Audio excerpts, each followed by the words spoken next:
그래서 40절 한 절씩 교독하시겠습니다.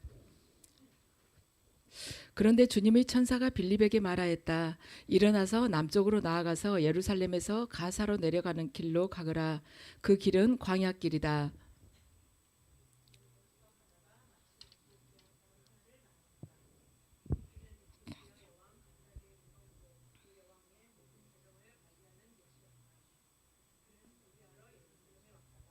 돌아가는 길에 마차에 앉아서 예언자 이사야의 글을 읽고 있었다.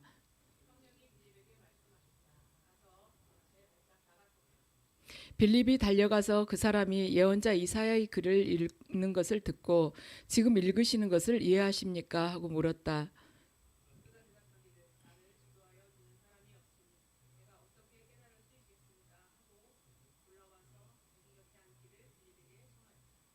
그가 읽던 성경 구절은 이것이었다.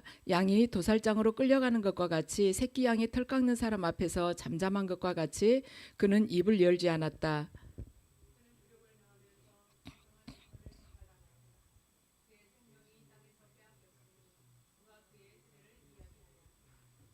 내시가 빌립에게 말하였다. 예언자가 여기서 말하는 것은 누구를 두고 한 말입니까? 자기를 두고 한 말입니까? 아니면 다른 사람을 두고 한 말입니까?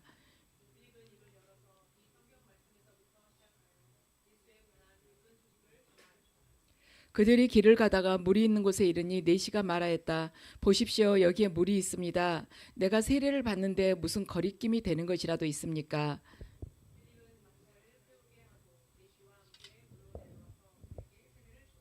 그들이 물에서 올라오니 주님의 영이 빌립을 데리고 갔다. 그래서 내시는 그를 더 이상 볼 수 없었지만 기쁨에 차서 가던 길을 갔다. 아소도에 나타났다. 그는 돌아다니면서 여러 성에 복음을 전하다가 마침내 가이사랴에 이르렀다. 아멘.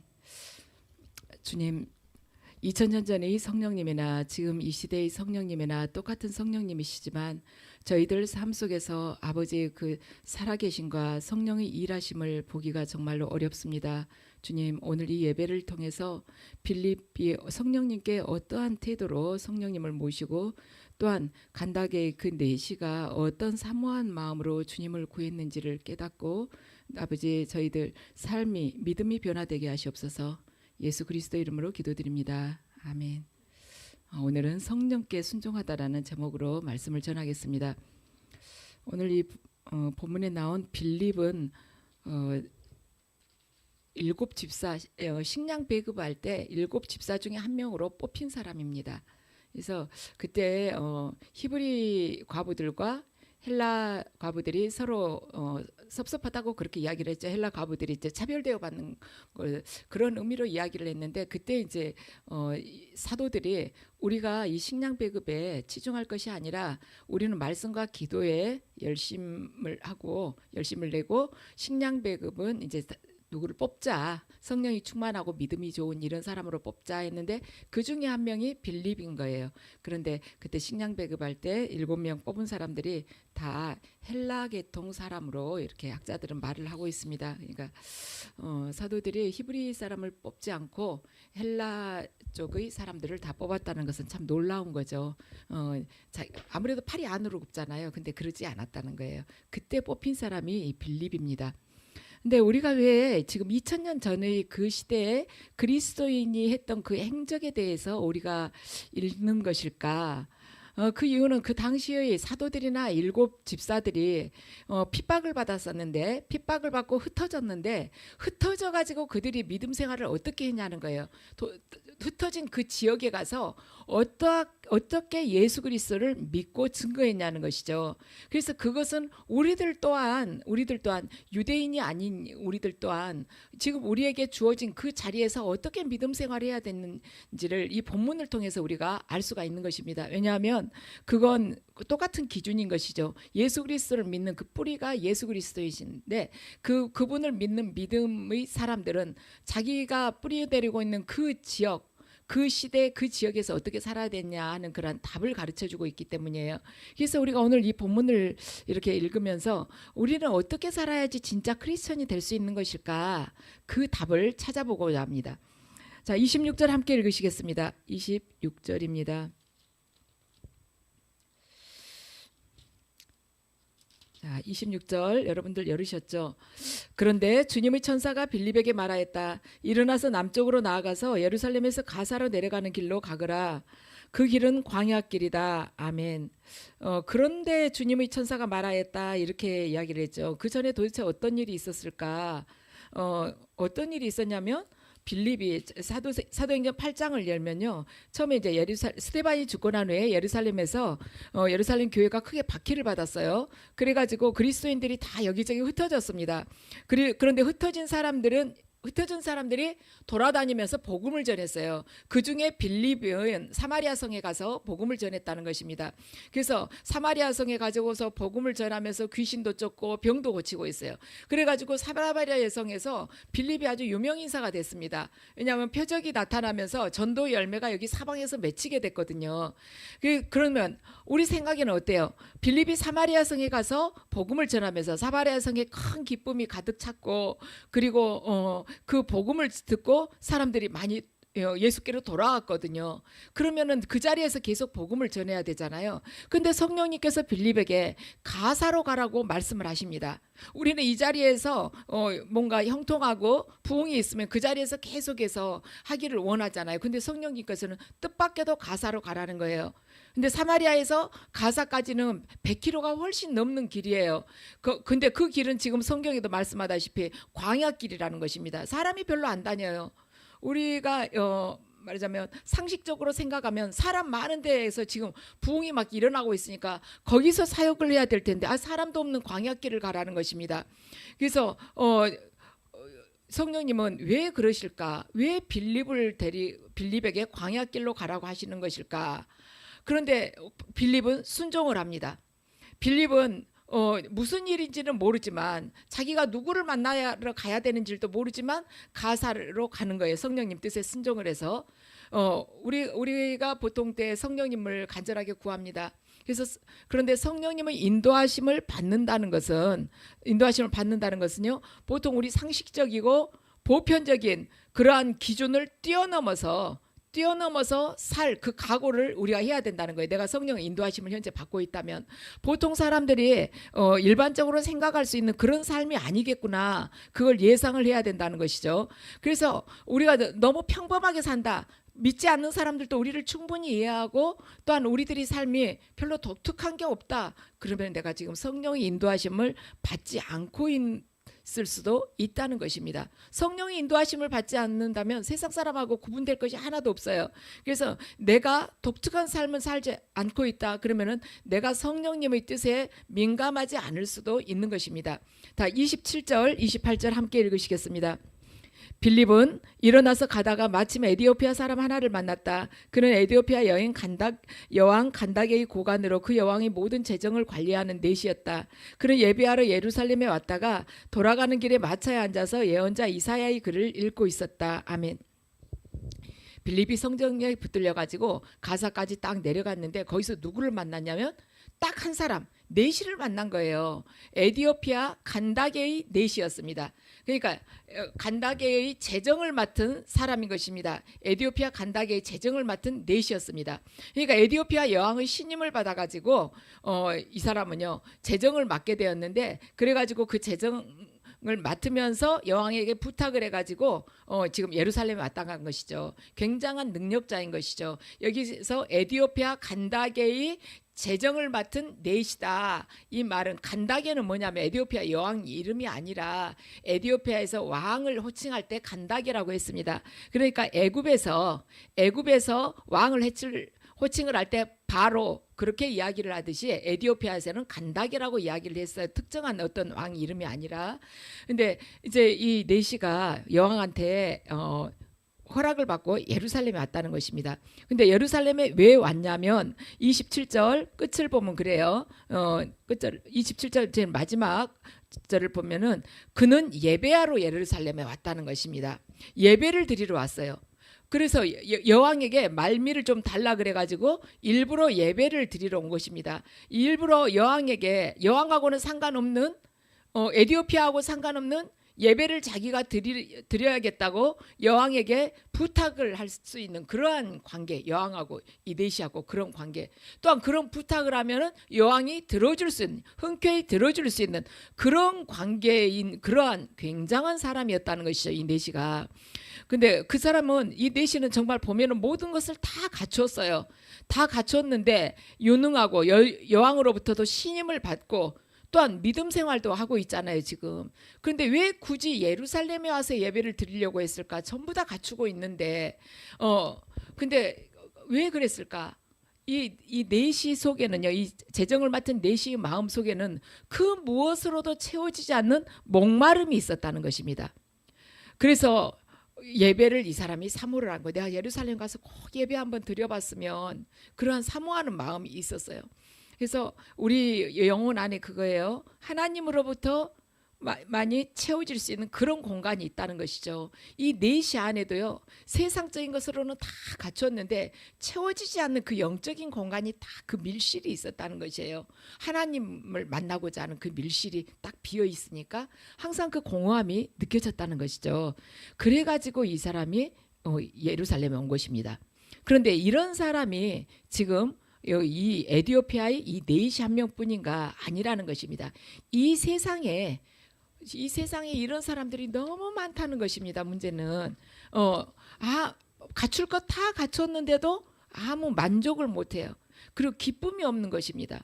저도 이런 비슷한 뭐 내시는 아니지만 이렇게 엄마들 이렇게 하면서 만나본 경험이 있는데, 저분은 뭐가 아쉬울 것이 있을까? 어쩌면 저렇게 어려서부터 지금 이 나이까지 갖출 것 다 갖추고 정말 뭐 아쉬운 것 없이 저렇게 살았지?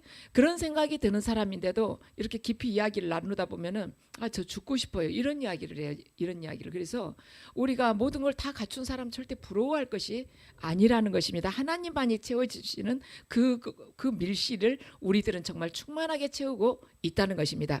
그래서 이 내시가 예루살렘에 와서 예배를 드리니까 정말 어떤 느낌이었겠어요? 어떤 감정이었겠어요? 자기 에디오피아에서는 느낄 수 없는 그런 정말 크고 웅장한 성전에서 장엄한 그런 예배를 드리지 않았겠습니까? 그런데 그걸로 다 끝이 났는가? 아니라는 것입니다. 이 내시가 하는 이 행동을 보면요, 그 예배만으로도 다 채워지지 않았구나, 그걸 알 수가 있어요. 왜냐하면 내시가 돌아가는 길에 이사야의 그 예언서를 읽고 있었다고 그래요. 그러니까 성령이 빌립에게 말씀을 하셨어요. 빌립에게 가서 마차에 바짝 다가가라고 그런 것입니다. 그래가지고 빌립이 가가지고 이사야의 글을 읽고 있는 것을 보고 지금 읽는 것을 이해하냐고 하니까 내시가 가르쳐주는 사람이 없는데 어떻게 알겠습니까? 그러니까 이 내시가 예배는 그냥 장엄한 예배는 드렸는데도 아직도 목마름이 있었다는 것이에요. 왜냐하면 그 예배가 정말 하나님을 향한 사모함이나 간절함으로 드릴 수도 있지만은 많은 사람들이 습관적으로 예배를 드릴 수가 있다는 것입니다. 여러분이나 저도 혹시 그런 부분이 젖어 있을 수도 있어요. 그러면 예배를 통해서 내리는 그 은혜를 우리가 다 받을 수가 없는 것이죠.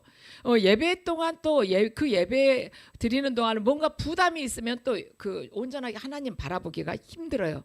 저도 그럴 때가 참 많거든요. 이 예배 시작부터 끝까지 제대로 잘 드려져야 되는데 이런 마음이 있잖아요. 그래서 모든 것이 이렇게 실수 없이 잘 돼야 되는데 이런 부담이 있기 때문에 제가 온전하게 하나님을 이렇게 바라보기가 어렵고, 오히려 다른 교회를 가면은 마음 푹 넣고 이렇게 은혜를 구할 수가 있는 것 같아요.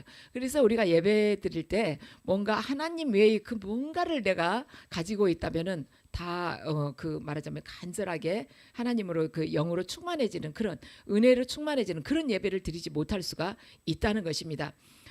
근데 간절한 그 마음 속에도요, 하나님 말씀으로 채워져야 되는 그 부분이 있다는 것을 우리는 이 에디오피아 내시를 통해서 알 수가 있습니다.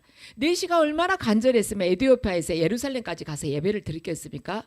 근데 예배를 드리고도 아직 덜 채워지는 부분이 있어서 이사야 선지서를 소리내서 마차에서 읽고 있었어요. 그런데 이사야 선지서를 안 것이 아니죠.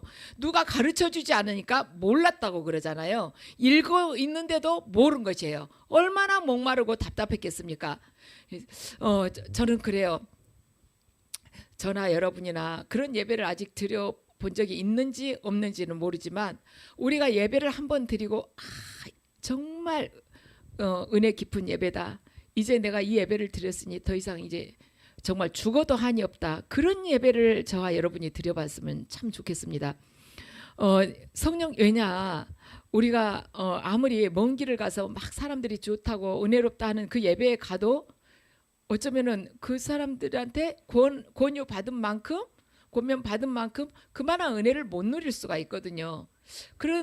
그렇게 하고 갔는데도 왜 내가 채워지지 않을까? 이 부분은 뭐냐면 성령님께서 우리 안에 충만하게 임하셔야만이 갈증이 없는데 그게 덜 채워졌기 때문이에요.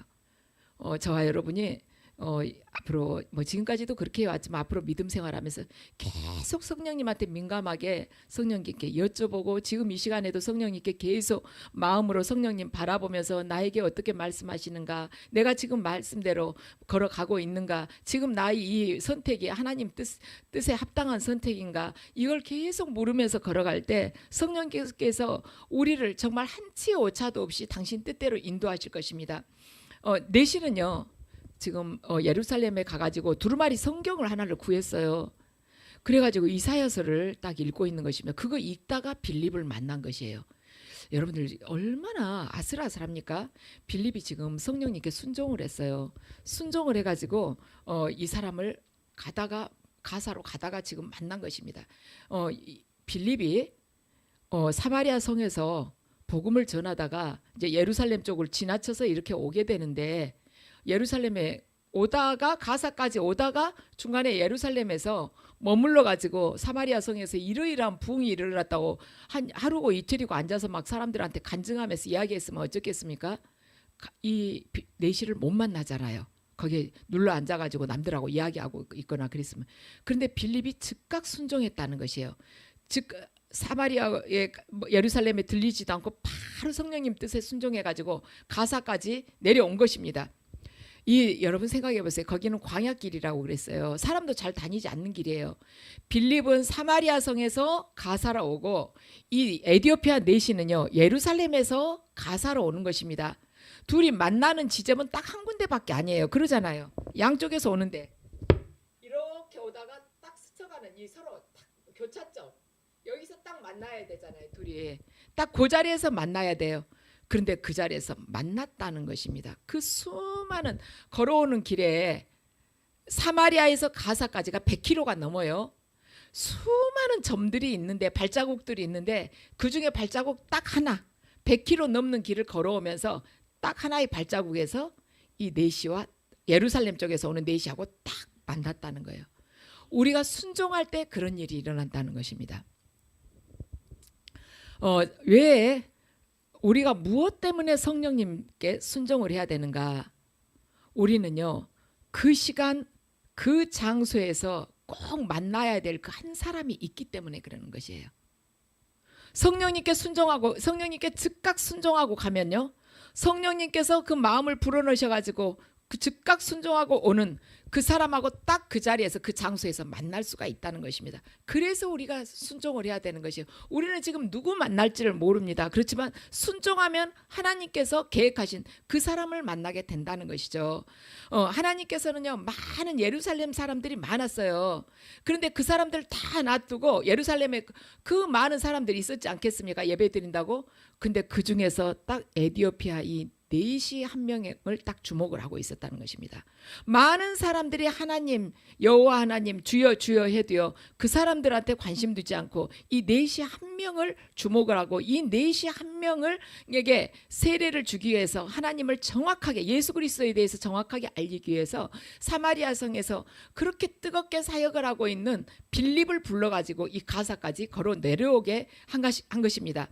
그래서 성령님께 순종할 때 우리는요 우리가 생각지 못한 사람, 우리가 만날이라고는 상상도 하지 못하는 사람을 만나게 된다는 것입니다. 이것이 바로 믿음 사건이고 이것이 바로 성령 사건이라는 것입니다. 그래서 우리가 성령님을 계속 구하고 성령님 뜻을 알게 되면은 즉시 순종을 해야 된다는 것입니다.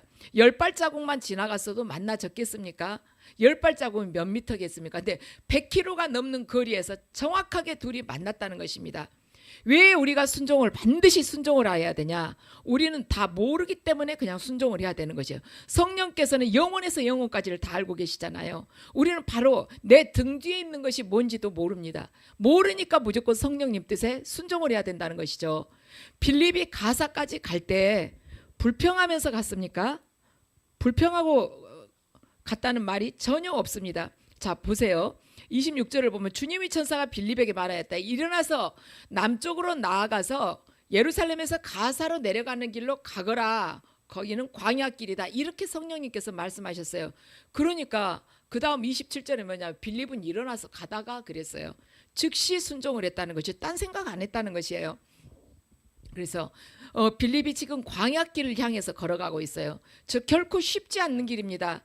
편안한 길이 아니에요. 그렇지만 성령님께 순종해서 이런 광야를 걸어간다 할지라도 그 길을 걸어가면서도 결코 힘들다, 어렵다, 그렇게 느껴지지 않는 이유는 뭐냐? 왜 기쁘게 갈 수 있느냐? 그것은 바로 주님의 영, 성령님과 함께 가기 때문에, 성령님께 붙들려 가기 때문에 험난하고 고난의 길처럼 남이 볼 때는 그렇게 보이지만 그 길도 기쁘게 달려갈 수가 있다는 것입니다. 왜?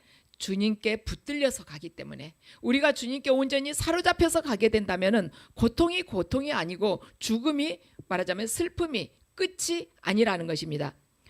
내시가 지금 예배하러 왔다가 예루살렘에서 이사야서 두루마리를 하나 구해가지고 수레에서 읽으면서 가고 있는 것이에요. 자기는 예루살렘에 가서 예배만 한번 드리면은 모든 그 갈증이 다 끝나버릴 줄 알았어요. 그런데 그렇게 사모하면서 예배드리고 온 길이지만은 이사야서를 읽으니까 아직도 또 이렇게 이해가 안 되는 부분이 있는 것입니다. 그러니까 성령님께서 그러자 빌립에게 저 수레로 가라고, 가서 마차에 바짝 다가서거라 하고 성령님께서 말씀을 하십니다.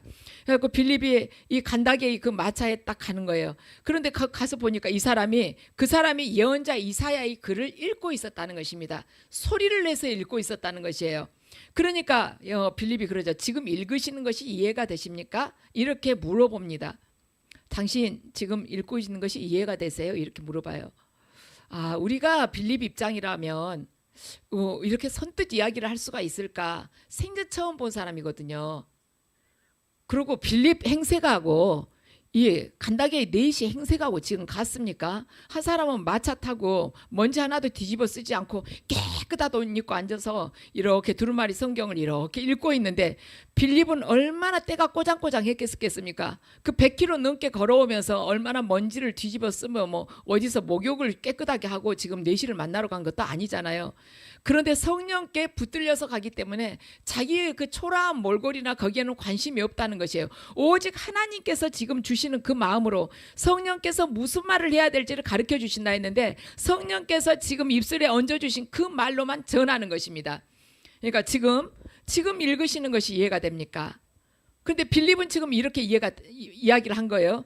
그러니까 내시가 말하기를 나를 지도하여 준 사람이 없는데 내가 어떻게 깨달을 수 있겠습니까? 이렇게 대답을 하는 거지요. 내시도 그러니까 하나님께서 한 사람을 주목했다고 그러는데 내시가 얼마나 말하자면 솔직합니까? 빌립을 딱 보면은 어디서 그냥 꼬질꼬질 해가지고 온 사람이 자기하고 이렇게 말하자면 배운 그 수준이 다를 것 같은 거예요.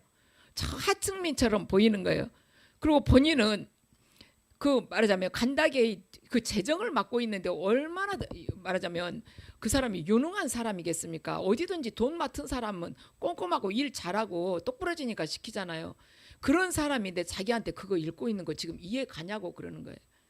보통 사람 같으면, 웬만한 인격이 좀 안 된 사람 같으면 네가 뭘 안다고 나한테 그걸 물어봐, 너는 얼마나 알길래 그래, 이렇게 물어볼 수도 있지만은 당신은 많이 아세요? 이렇게 물어볼 수도 있죠. 그런데 이 내시가 그래요. 지금 나를 지도하여 준 사람이 없으니 내가 어떻게 깨달을 수 있겠습니까? 자기 모른다는 것을 그냥 솔직하게 시인을 하는 것입니다, 빌립에게.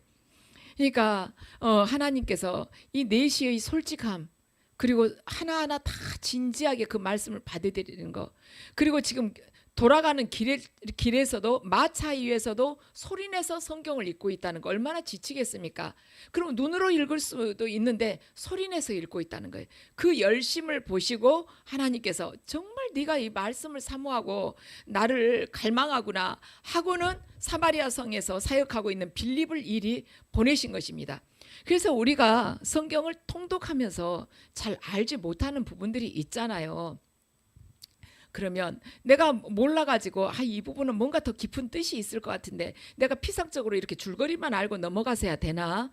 이 깊은 의미를 좀 영적인 의미 좀 알았으면 좋겠어 하고 그렇게 사모하고 있으면 하나님께서 어떤 설교를 듣게 하시든지 아니면 누군가를 만나서 가르침을 받게 하든지 해가지고 반드시 우리에게 알게 해주신다는 것입니다.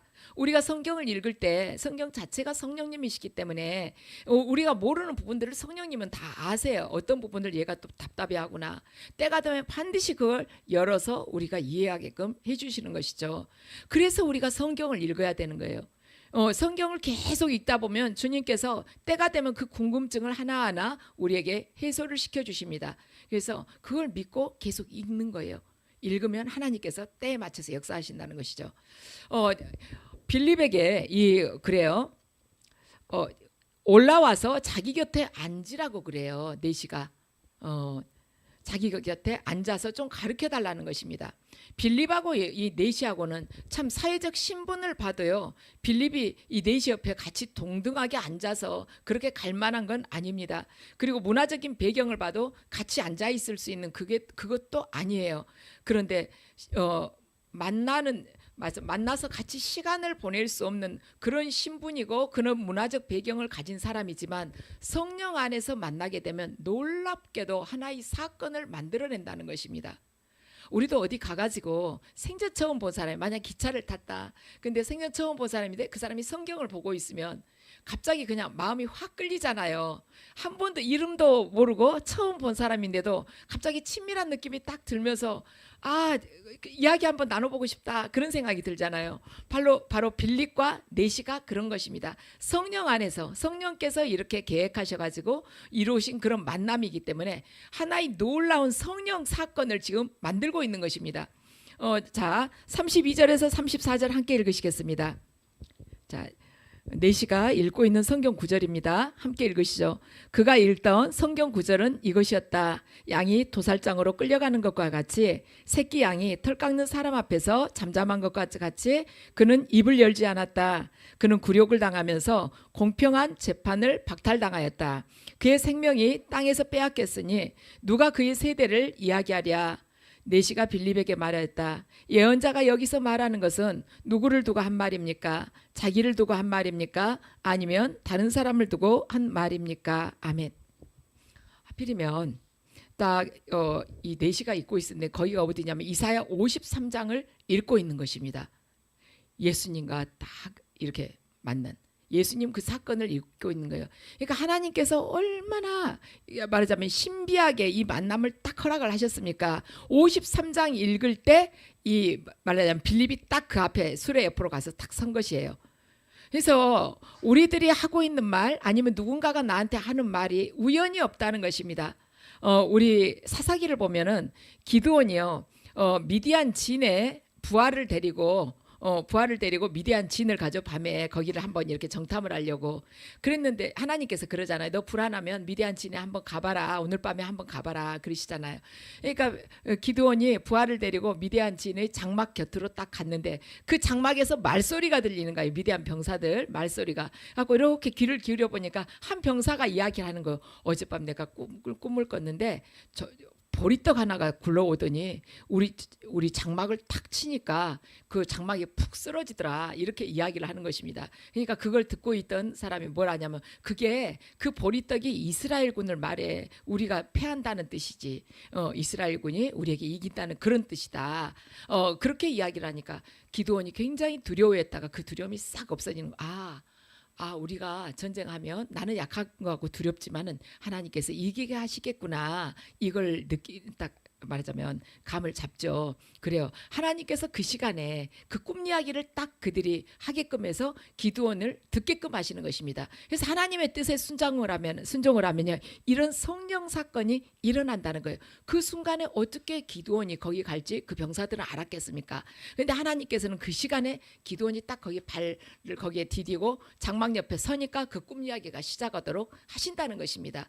그래서 성령님의 뜻에 순종할 때 우리의 역사, 우리 각 개인의 역사가 전혀 다른 방향으로 바뀌어진다는 것입니다. 그래서 저와 여러분 모두가 이제 계속 기도하면서 성령님을 계속 구해야 될 것입니다. 성령님, 제가 성령님 안에 머물고 싶어요. 모든 것 하나하나 정말 머리털 하나도 성령님의 뜻대로 뜻에 묻고 제가 한 걸음 한 걸음 걸어가고 싶어요. 모두 호흡 하나도 성령님께 내맡기고 싶어요. 주님, 저는 아무것도 모르니까 주님 사모하면서 주님 말씀대로 주님 인도하심 받고 주님께 붙들림 받고 싶으니까 저를 강권적으로 인도해 주세요. 제가 지금 음성을 못 듣거든요. 아버지, 저에게 음성을 들려달라고. 음성 듣고 꼭 아버지 뜻대로 가고 싶어요. 제가 듣지 못해서 아버지께서 기뻐하시지 않는 그런 길로 가고 싶지 않아요.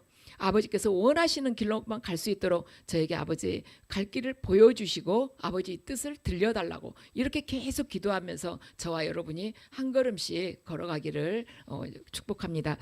자, 이사야 53장을 읽고 있어요. 이 이사야 53장은 내시가 읽고 있었던 53장은 고난받는 메시아에 대한 것입니다. 그런데 이 고난받는 메시아는요, 지금 유대인들은 아무도 모르는 거예요. 왜냐하면 유대인들은요, 이 메시아가 자기들에게 올 거라고 생각했지만 그 메시아는 정치적으로 로마의 압제로부터, 로마의 식민지로부터 해방시켜줄 메시아고, 그 메시아는 지금 자기들 가난하고 굶주리고 있는데 정말 배불리 부자로 만들어줄 메시아라고 생각을 하고 있었거든요. 그래서 유대인들은 이 이사야 53장이 메시아에 관한 예언이라는 것을 알지를 못했어요. 예수 그리스도에 관한 예언이라는 것을 몰랐습니다. 왜냐하면 이건 십자가에 달려 죽을 사람이잖아요.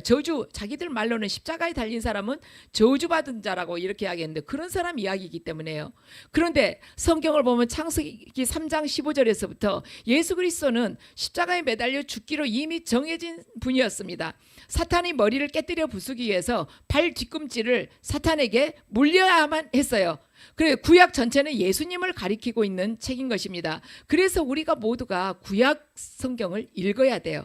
구약 성경은 그냥 특별한 게 없다고 넘길 것이 아니라 구약이 전체적으로 예수님에 대한 그림자, 예수님에 대해서 미리 말하자면 계시를 하는 것이죠. 그래서 예수님께서 이 땅에서 고난을 받으시고 십자가를 지시고 십자가 위에서 죽으시고 사흘 만에 부활하신 것이 바로 나하고 상관 있는 일이 될 때 그분이 바로 그때 나의 메시아가 되는 것입니다.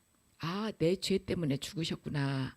그분이 내가 지은 죄 때문에 채찍에 맞으시고 그분이 내가 지은 죄를 대속하기 위해서 십자가에서 죽으셨구나. 그리고 나에게 영원한 생명을 주시기 위해서 그분께서 부활하셨구나. 그 부활의 생명, 그걸 나에게 주시기 위해서, 그리고 부활의 영으로 내 안에 계시기 위해서 정말 그분이 그래서 부활을 하셨구나.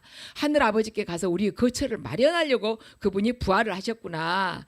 이걸 우리가 알게 된다는 것입니다. 뭐 다른 사람의 예수님이 아니라 나의 예수님이 되고 그분이 나의 메시아가 된다는 것이에요. 그게 바로 예수 그리스도께서 누구시라는 것을 아는 것이 바로 영생이고 구원이라는 것입니다. 예수 그리스도는 메시아이시다. 구원자이시다. 예수 그리스도는 하나님과 우리 사이의 그를 화목케 하기 위해서 당신의 이 몸을 친히 십자가에서 죽도록 하시고 죽음을 받아들이시고 죽고 사흘 후에 부활하신 분이다. 그래야 해서 영으로 우리 가운데 계시고 그분께서 지금도 우리를 인도하고 계신다. 우리에게 영원한 생명을 주시는 분이시다. 그분이 바로 나의 주 그리스도이시다. 이렇게 됐을 때 바로 내가 영생을 사는 것이고 구원을 받은 사람이라는 것입니다. 근데 예수님께서 오시기 전에 이사야 선지자는 700년 전에 하나님께서 주신 예언 말씀을 이렇게 다 기록을 해놨습니다. 그런데 지금 그것을 예수님의 그 사건을 이사야 53장 고난의 종인 예수님 사건을 지금 빌립이 내시가 모르겠다고 하니까 그 내용을 모르겠다니까 그걸 쭉 풀어가지고 내시에게 알려준 것이에요. 그러면서 이제 빌립이 그 이야기를 쭉 알려주고 또한 이것을 모르면 심판을 받는다. 바로 그 이야기도 한 것이죠. 주님께서 이 땅을 구원하러 오셨는데 믿는 자마다, 그를 믿는 자마다 영생을 얻게 하시고 믿지 않는 자에게는 심판을 내린다. 근데 어떤 것이 어떠해야지 믿지 않으면 그러면 심판이라는 것이 뭐냐? 무엇을 믿지 않는다는 것이냐? 자, 여러분들 보세요. 여러분들 한번 열어보시겠어요? 오늘 자 열어보세요. 요한복음 3장 17절 18절입니다. 함께 읽으시죠. 하나님께서 아들을 세상에 보내신 것은 세상을 심판하시려는 것이 아니라 아들을 통하여 세상을 구원하시려는 것이다. 아들을 믿는 사람은 심판을 받지 않는다. 그러나 믿지 않는 사람은 이미 심판을 받았다. 그것은 하나님의 독생자의 이름을 믿지 않았기 때문이다. 아멘. 하나님께서 아들을 이 세상에 보내신 것은 심판하시려 하심이 아니라 구원을 주시려고 구원하시려는 것이라는 것입니다. 그런데 심판을 받는 사람이 있는데 어떤 사람이 심판을 받냐면 아들을 믿지 않는 사람은 심판을 받는다는 것이에요. 자, 그래서 이 말씀을 딱 전하니까 네시가 뭐라고 해요? 빌립에게 자기 세례를 받겠다고 그럽니다. 보면 자 36절을 보면 물이 있는 곳에 이르니까 물이 있는 네시가 말해요. 여기 물이 있습니다. 내가 세례 받는데 무슨 거리낌이 있냐고 그래요. 그래가지고 네시하고 빌립하고 같이 물에 들어갔어요. 그래가지고 빌립이 네시에게 세례를 줍니다. 세례를 줘요. 그래서 지금 여기에서 성령님께서 빌립을 사마리아 성에 있는 빌립을 이 부분까지 내려가지고 네시를 만나게 한 것은 바로 이 일을 하기 위함인 것이에요. 예수 그리스도 고난의 종인 예수 그리스도를 이 사람이 몰라가지고 지금 그 시간에 답답해 할 거라고 하나님께서는 이미 아신 것입니다. 그리고 말하자면 메시아에 대해서 그에게 이야기를 해주고 세례를 받아서 새 생명을 주시기 위해서 하나님께서 그 수많은 예루살렘에 수많은 사람들이 있었지만 그걸 다 지나치고 빌립을 여기까지 보내신 것입니다. 바로 그거예요. 한 사람 보고 거기까지 보내실 수가 있어요. 이렇게 생각을 할 수가 있지만 우리 각자의 인생에 있어서 이것보다 더 중요한 일이 없다는 것입니다. 세례만큼 중요한 일이 없다는 것이에요. 단 한 번의 만남이었지만 네시와 빌립은 딱 한 번 만나는 것이었어요. 그렇지만 이 네시가 그 만남을 통해서 영생을 얻게 됐고 구원을 얻게 되었기 때문에 이 만남은 그 순간에 그 한순간의 만남이 아니고 영원으로 이어지는 만남이었다는 것입니다. 영원히 시작되고 영원으로 이어지는 그런 만남이었어요. 빌립과 네시는 그 후로 다시 만나지 못합니다. 그렇지만 잠깐 만난 것이지만 영원으로 이어졌다는 것이죠. 우리가 그러한 만남을 얼마나 갖고 있냐는 것이에요. 우리가 친구들을 만나고 뭐 엄마들 모임이나 아니면 뭐 동네에서도 무슨 모임이 있을 수 있고 사회에서도 모임이 있을 수 있지만 그런 모임들이 내가 지금 속한 그 모임을 가짐으로 인해서 영원으로 이어지는 모임인지 한번 우리 스스로에게 질문을 해볼 필요가 있습니다. 우리가 과거에 믿음 생활 이렇게 어설프게 할 때 만나서 무슨 이야기를 합니까? 자식 이야기하고 뭐 자랑을 한다거나 뭐 어디 여행 갔다 왔다거나 뭐 이런 자랑들을 하면서 만나지 않습니까? 그런 거 만나고 와봐야 얼마나 내 마음이 허전합니까? 에이, 안 갈 걸 이런 생각이 들죠. 그리고 어쩔 때는 속도 상하고 그럴 수 있지만 이런 만남, 성령님께 순종해서 영적인 이런 만남이 주어진다면 영원까지 이어지는 만남이 된다는 것입니다. 그래서 만남이라는 것은 얼마나 자주 만나고 얼마나 오랫동안 앉아있고 얼마나 말을 많이 하고 이게 문제가 아니라 그 자리에 하나님께서 성령님께서 역사하시느냐, 그게 중요하다는 것입니다. 그래서 이제는 우리의 삶이 그렇게 많이 남지는 않았잖아요. 계속해서 이걸 물으면서 가야 된다는 것이죠. 그래야 충만한 삶이 되는 것이고 내게 주어진 이 시간들, 정말 이 말하자면 물리적인 이 시간, 크로노스 이 시간이 계속해서 카이로스의 시간으로 건져 올려지는 삶을 살아간다는 것입니다. 자, 39절 보면은요. 그들이 물에서 올라오니 주님의 영이 빌립을 데리고 갔다. 그래서 네시는 그를 더 이상 볼 수 없었지만 기쁨에 차서 가던 길을 갔다. 아멘. 그이들이 이제 빌립과 네시가 물에 들어가 가지고 빌립이 네시에게 세례를 줬어요. 세례를 주고 나니까 어떻게 됐냐면 성령님께서 빌립을 데리고 가버리셨다는 것이에요. 그 자리에서. 그래서 네시가 빌립을 더 이상 볼 수가 없었답니다. 저는 이거 읽으면서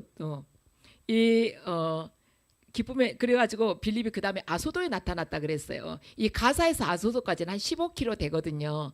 우리는 성령님이 무슨 일을 하실지 몰라요. 여러분들 이거 가만 생각해 보세요. 우리 인간적인 판단으로 보면 저기 사마리아 성에서 가사까지 오는 것은 100km도 훨씬 넘는데 그때 성령님께서 훌쩍 데리고 와서 편하게 좀 오게 하시지. 거기는 다 걸어오게 하시고 이 말하자면 아소도까지는 15km밖에 안 되는데 빌립을 퍽 붙들어 가지고 아소도에 데려다 놓은 것이에요. 그러니까 그냥 그 뒤에 빌립이 아소도에 팍 나타났다는 것입니다.